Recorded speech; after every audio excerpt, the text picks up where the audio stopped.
سری نگر کے صفا کدل کے غلام نبی ڈار کا شمار وادی کے نامور دستکاروں میں ہوتا ہے۔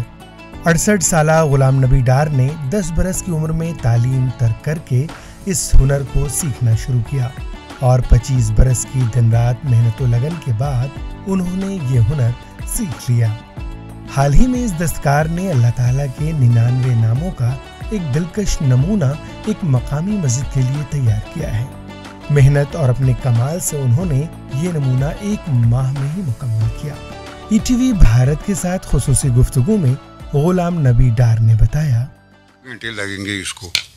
ہاں، اگر اخروٹ لکڑی میں کام کریں گے نا، اس میں تو زیادہ لگے گا اخروٹ لکڑی، کیونکہ وہ اچھا بھی رہے گا۔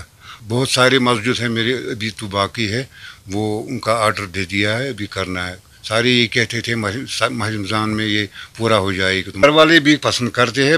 گرم روم ہوتا ہے، مطلب سردیوں میں جو گرم روم ہوتا ہے اس میں وہ لگاتے ہیں۔ بہت سارے لوگ مجھے فون کرتے ہیں وہ کیسا رہے گا، کون سی لکڑی اچھی رہے گی۔ بہت سے آستان میں کام ہو گیا، رانی وارہ میں 1-2 آستان ہے، نام یاد نہیں ہے ان کا کیا ہے، تو ان کا ادھر بھی کام ہوا ہے۔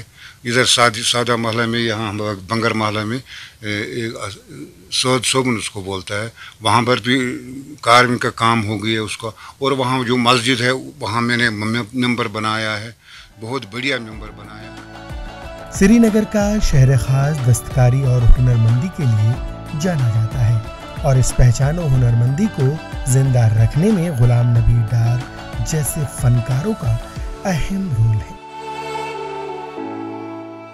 ای ٹی وی بھارت کے لیے سری نگر سے میر فرحت مقبول کی رپورٹ۔